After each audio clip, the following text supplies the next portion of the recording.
Um, so it was late junior year. My coach told me that there was a possibility, but I had a lot of work to do. Okay. Were you like hearing from scouts or anything like that, or was it just coming from your coaches? Um, I had seen some scouts and talked to them when they came to our pro day, but it was really just from my coaches. What kind of work did he specifically say that you had to do? Gaining weight, becoming more violent in my approach to the game, and just better overall production. You've drawn some comparisons to Ziggy Ansah this week, a guy who was kind of raw, athletic coming out in 2013.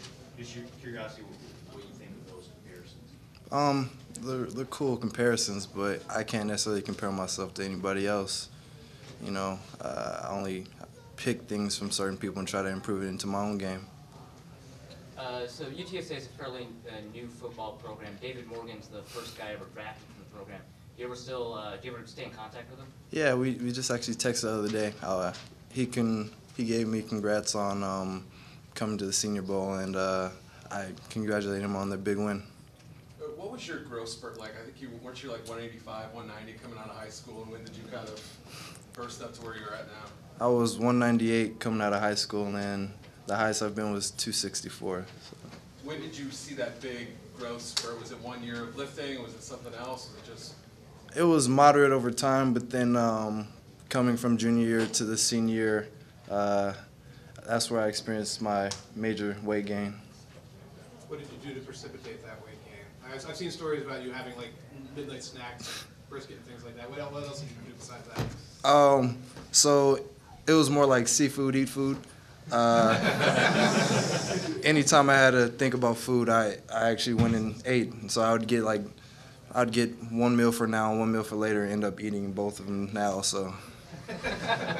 Marcus, out of curiosity, you compared to Sheldon Rankins and Son Reddick as the next big name to make the jump into the first round.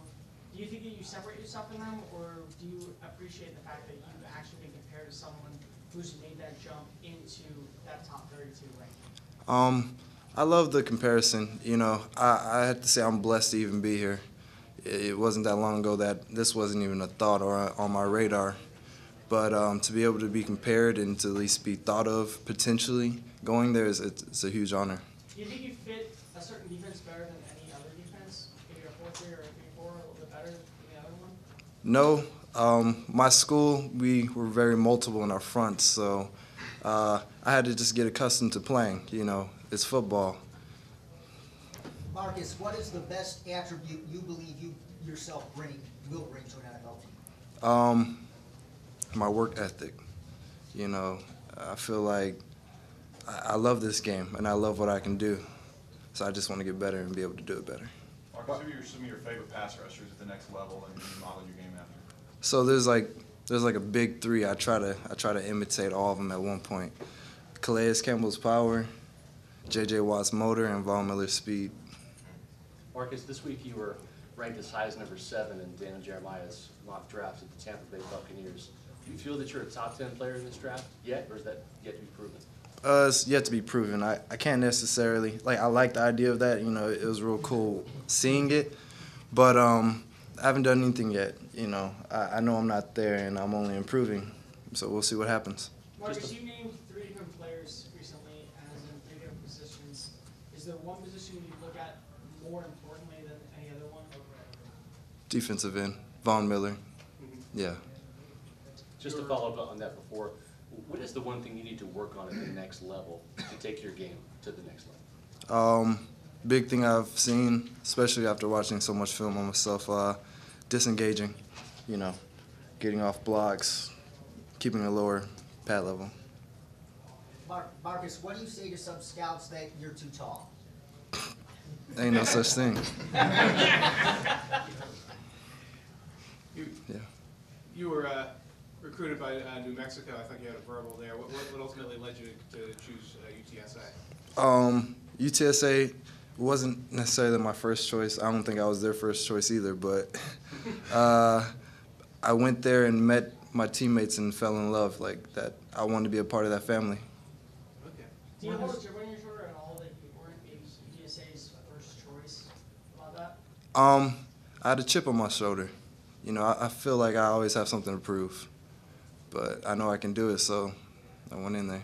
Marcus, is it true that you took 18 hours this last semester in order to graduate and still put that run together that you did? And if that's true, how were you able to do all that and still produce like you did on the field? Yeah, I took 18 hours. You know, I just, my coaches told me that, you know, it would help me in the long run, so I actually had to sit down and grind through it all. Yeah, but I mean, the work on the field, everything that it took to get ready and prepare for Saturday, and then bust in 18 hours. I mean, what was your major too? I mean, what was your daily grind like trying to manage all that?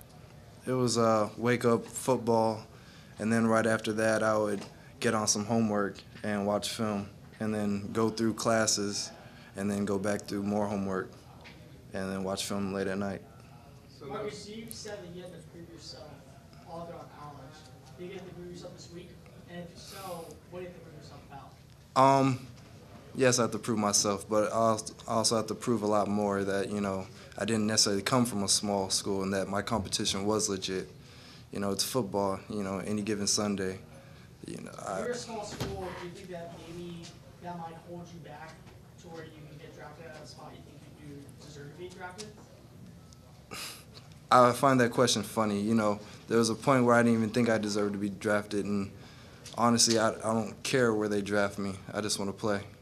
Marcus, I know you want to show what you can do as a pass rusher, but where's your comfort level dropping into coverage and how much of your time is going to be dedicated on that aspect? Well, my last year we grew a lot, so we had to drop, and we worked on that a bit. Luckily, they decided that it was best for me to rush instead of dropping, but you know, I'm not against it. Actually, I like the idea. Earlier you said that your coaches wanted you to become more violent. Have you reached the level of violence that they demanded and you want to see in the game? Yeah, so I like to believe that I'm violent, especially with my hands, and you know, I feel like I've made them proud in my approach, but I feel like there's still another level I can take it to. What impression do you want to leave with the NFL executives and coaches that you're going to meet face-to-face and actually have a conversation with them this week? That guy's interesting. That's the best way I can put it. He's interesting. You come from, again, a small school, not a big conference, but you had an opportunity to play against a lot of Power 5 schools, Texas A&M, Kansas State, Arizona, Baylor. Do you think those games, those films that you can put out there is going to help your cause when it comes to scouts and coaches evaluating your tape? I've thought of it, and I've heard people say that it does, but honestly, I don't care. You can put on almost all my film, and I go hard, you know. There's not really a drop-off in production. Did you start your high school career as a wide receiver? Yeah, I did. So that's not a myth either. No, it's not a myth. And you ran hurdles? Okay, that was like middle school, but Marcus, growing up in San Antonio and actually staying in San Antonio, what would it mean for you to be one of the biggest draft picks that ever came out of San Antonio? Just for the city and just for also people maybe looking at teams looking at possibly relocating to San Antonio? It means the world to me. San Antonio has really done a lot for me. The people there have done a lot for me. That's home for me, you know. Is there a certain team that you really would love to go to, or at least represent for your family or for someone maybe in the future? That's really a tough one. I have love for so many different teams for so many reasons, but I can't really pick one at this point. Last one. You still have good hands in your days as a wide receiver? Hey, I got the best, you know. All right. Thank you very much. Appreciate it.